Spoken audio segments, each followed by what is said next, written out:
दोस्तों, आपको ये बात जानकर शायद हैरानी ना हो कि हमारे दुनिया का ज्यादातर हिस्सा पानी से कवर्ड है, क्योंकि ये एक ऐसा फैक्ट है जो हम स्कूल लाइफ से सुनते आ रहे हैं। लेकिन आज हम दुनिया के 4 ओशंस की नहीं बल्कि सिर्फ एक ओशन की बात करेंगे और उसकी मैसिवनेस देखकर आप यकीनन हैरान रह जाएंगे। वैसे तो तमाम कॉन्टिनेंट्स को चारों तरफ से घेर के रखने वाला सिर्फ एक ही ओशन है, लेकिन हमने अपनी आसानी के लिए इनको अलग अलग नाम दे रखे हैं।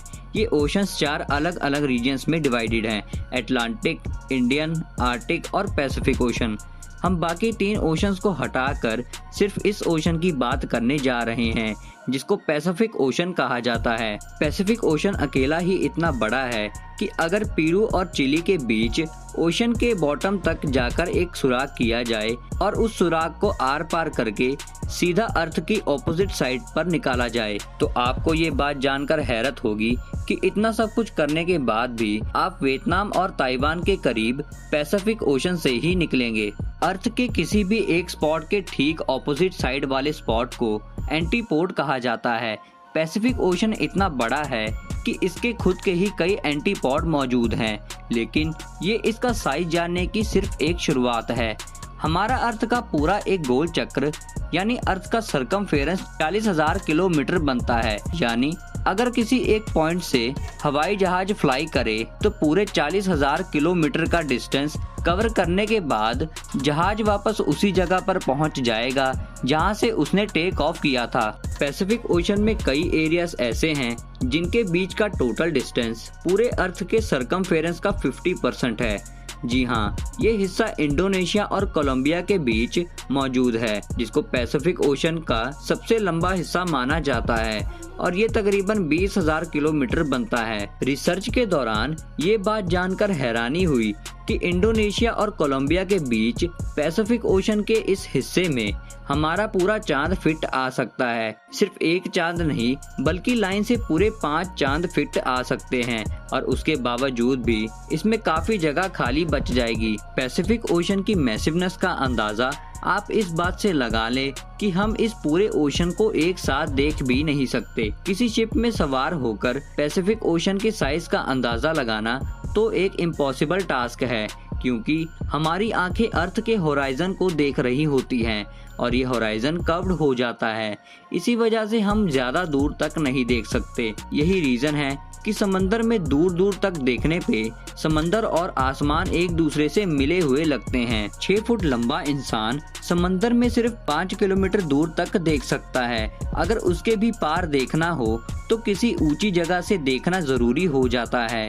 अगर समंदर के ऊपर किसी हवाई जहाज में माउंट एवरेस्ट जितनी ऊंचाई से देखा जाए तो हमें पैसिफिक ओशन सिर्फ 370 किलोमीटर तक ही दिखाई देगा, यानी कि सिर्फ इतना दूर जितनी आप ये लाइन देख रहे हैं। ये तो हुई सिर्फ हवाई जहाज से देखने की बात। पैसिफिक ओशन को हम 400 किलोमीटर दूर आसमान में घूमते इंटरनेशनल स्पेस स्टेशन से भी एक साथ नहीं देख सकते। एक अंदाजे के लिए गूगल अर्थ का यूज करते हैं। ये है पैसिफिक ओशन में मौजूद एक आइलैंड जो बोरा बोरा के नाम से फेमस है और ये वो हाइट है जहां से नॉर्मली ड्रोन कैमरा देख सकता है।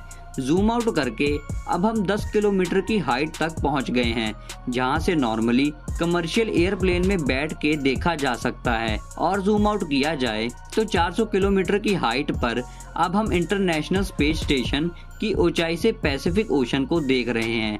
लेकिन अभी हमें पूरा पैसिफिक ओशन एक साथ नजर नहीं आ रहा। और भी ज्यादा जूम आउट करके अब हम 10,000 टाइम्स ऊपर चले जाते हैं। ये वो फाइनल पॉइंट है जहां तक गूगल अर्थ जूम आउट करने का ऑप्शन देता है। और यहां पहुंचने के बाद भी आपको ये जानकर हैरानी होगी कि 63,000 किलोमीटर दूर जाकर भी हमें 95% पैसिफिक ओशन नजर आ रहा है, जबकि सिर्फ 5% हिस्सा हमें जमीन का दिखाई दे रहा है। नंबर्स की बात की जाए तो Pacific ocean 16.5 crore square kilometres के एरिया पर फैला हुआ है। ये एरिया इतना जाइंट है कि इसमें पूरा north America, south America, Europe, Africa, Asia, Australia, Antarctica और ग्रीनलैंड भी फिट आ सकता है। कुल मिला के बात की जाए तो जहां पैसिफिक ओशन का एरिया 16.5 करोड़ स्क्वायर किलोमीटर है, वहीं अर्थ पे मौजूद सारी जमीन का combined area 14 crore square kilometre बनता है। यानी हमारी दुनिया की तमाम जमीन, सारे पहाड़, रेगिस्तान और सारे जंगल पैसिफिक ओशन में फिट आ सकते हैं। और उसके बाद भी इसमें इतनी जगह बच जाएगी जिसमें इंडिया जैसी 8 कंट्रीज फिट आ सकती हैं। ध्यान रहे कि हम यहाँ 4 ओशंस में सिर्फ एक ओशन यानी पैसिफिक ओशन की बात कर रहे हैं। कॉन्टिनेंट्स को हटाकर अब हम किसी और प्लेनेट की बात करते हैं। चलिए हम मार्स प्लेनेट को एग्जाम्पल के तौर पर लेते हैं। इसका total area 14.8 crore square kilometre है। अगर पैसिफिक ओशन के पानी का पूरे मार्स प्लेनेट से मुकाबला करवाया जाए तो हैरतअंगेज तौर पर पूरा का पूरा मार्स और इसमें मौजूद तमाम क्रेटर्स और माउंटेन सब के सब पानी में कई सौ फीट तक डूब जाएंगे।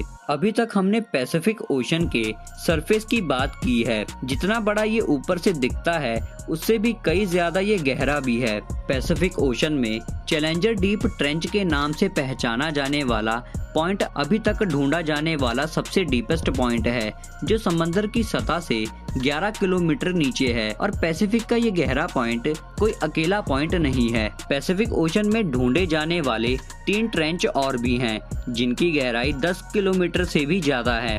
इनको हम टोंगा ट्रेंच, फिलीपीन ट्रेंच और कुरिल कमचाटका ट्रेंच के नाम से जानते हैं। अब जानते हैं पैसिफिक ओशन के बारे में कुछ लाजवाब फैक्ट्स।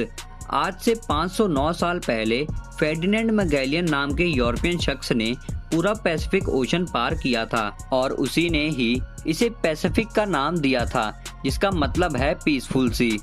हर गुजरते साल पैसिफिक ओशन छोटा होता जा रहा है, जिसका main reason under water tectonic plates की मूवमेंट है। लेकिन अच्छी बात यह है कि जितना छोटा पैसिफिक होता जा रहा है उसी स्पीड से अटलांटिक ओशन बड़ा भी हो रहा है। दुनिया में ज्यादातर अर्थक्वेक्स और सुनामी पैसिफिक ओशन के बॉटम पर मौजूद टेक्टोनिक प्लेट्स की वजह से ही आते हैं। पूरी दुनिया में सबसे ज्यादा एक्टिव वोल्केनो पैसिफिक ओशन के बॉटम में ही पाए जाते हैं। करीब 75,000 से भी ज्यादा वोल्केनोस पैसिफिक ओशन के अंदर मौजूद हैं और इनमें से सबसे बड़ा वोल्केनो न्यूजीलैंड के करीब हेवर सी माउंट के नाम से जाना जाता है। बाकी तमाम चीजों के साथ साथ आइलैंड में भी पैसिफिक ओशन का पहला नंबर है। पूरे पैसिफिक ओशन में 25,000 से भी ज्यादा आइलैंड मौजूद हैं और इनमें से हजारों आइलैंड ऐसे हैं जिन पर आज तक कोई इंसान नहीं जा पाया। इन सभी आइलैंड को गूगल अर्थ पर ही ढूंढने में कई महीनों का वक्त लग सकता है।